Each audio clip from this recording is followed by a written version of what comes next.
اور یہ دردناک لمحے تھے حضور کے وصال کے۔ اللہ اکبر، صحابہ کے کلیجے جل گئے۔ حضرت عمر نے ہاتھ میں تلوار پکڑی اور ایسے کھڑے ہو گئے اور ایسے لہراتے تھے تلوار اور کہتے تھے خبردار کسی نے کہا حضور کا انتقال ہو گیا میں گردن اتار دوں گا۔ کوئی وصال نہیں ہوا حضور کا، حضور تھوڑی دیر بعد اپنی حالت پہ آ جائیں گے۔ یہ سکتے کی کیفیت ہے۔ حضرت زید بن عبداللہ کے بیٹے نے جا کے کہا ابا جی حضور کا انتقال ہو گیا، تو انہوں نے باغ میں پانی دے رہے تھے، سب کام چھوڑ دیا، ہاتھ اٹھائے گا اللہم اذہب بصری حتی لا ارا بعد حبیبی محمد احدا، اے اللہ مجھے اندھا کر دے، آنکھوں کے دیے اس لیے روشن تھے کہ تیرے محبوب کو دیکھوں، جب حضور چلے گئے ہیں تو میں نے یہ چراغ کیا کرنے ہیں، بجھا دے ان چراغوں کو۔ تو کیا کیفیت تھی۔ حضرت فاطمہ بول رہی ہیں میرے اوپر وہ مصیبتیں ٹوٹی ہیں، اگر یہ دنوں پہ ٹوٹ پڑتی تو دن کالی راتیں بن جاتے۔ تو تھوڑی خبر تھی حضور کا وصال۔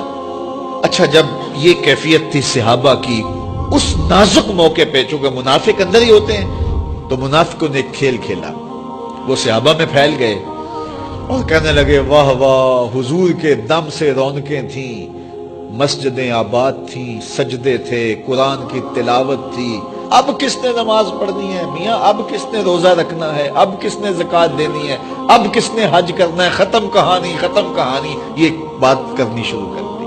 اب یہ بڑی نازک صورتحال، تو کیا حضرت ابو بکر کا کلیجہ نہیں جل رہا تھا؟ لیکن اس موقع پہ حضرت ابو بکر کھڑے ہوئے اور پھر حضرت ابو بکر صدیق نے لوگوں سے مخاطب ہو کہا لوگوں مجھے ایک بات بتاؤ کہ تم اللہ کی عبادت کرتے تھے یا حضور کی کرتے تھے؟ لوگوں نے کہا کہ اللہ کی۔ تو کہا کہ کیا حضور کے وصال کے بعد تم اللہ کی عبادت چھوڑ دو گے؟ کہا نہیں۔ کہا مجھے بتاؤ جس دین کو سر بلند کرنے کے لیے حضور نے اپنی ساری زندگی لگا دی، تو کیا حضور کے چلے جانے کے بعد اس مشن کو چھوڑ دو گے؟ لوگوں نے کہا نہیں۔ تو کہا پھر اٹھو اور نبی کے دین کا پرچم تام لو۔ حضور کا وصال ہو گیا ہے، اب حضور کے مشن کو ہم نے اٹھانا اور اپنے کندھوں پہ وہ بوجھ لینا ہے۔ تو کیا جس کے لیے حضور نے اپنی جان تک دے دی، تو کیا ہم وہ مشن چھوڑ دیں گے؟ صحابہ کے اندر ہمت پیدا ہوئی، کہا کیوں چھوڑیں گے، ہم تو اٹھیں گے اور پہاڑوں سے بھی ٹکرا جائیں گے۔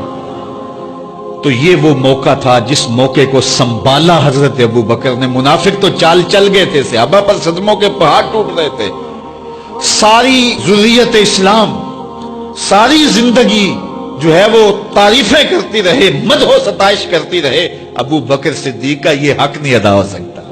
یہ احسان کیا ہے امت کے اوپر حضرت ابو بکر صدیق نے۔ ایک خاتون آئی اور اس نے حضور سے کوئی مسئلہ پوچھا، تو آقا کریم نے فرمایا پھر آ جانا۔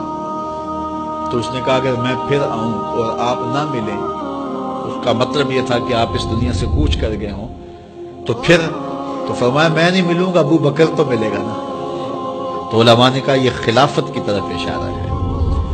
حضرت ابو بکر صدیق رضی اللہ تعالیٰ عنہ سے بہت زیادہ حضور پیار کرتے تھے، اور آقا کریم علیہ السلام نے اپنی زندگی میں 3 دن ان کو مصلی پہ کھڑا کیا ایام مرض میں، پھر 17 نمازیں حضور کی موجودگی میں حضرت ابو بکر صدیق نے پڑھائی، پھر حضور کا وصال ہو گیا۔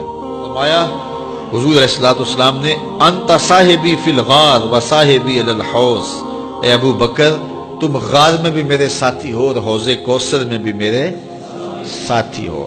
اور آقا کریم علیہ السلام نے یہ بھی ارشاد فرمایا سب سے زیادہ جس نے میرے اوپر احسانات کیے ہیں وہ ابو بکر ہے۔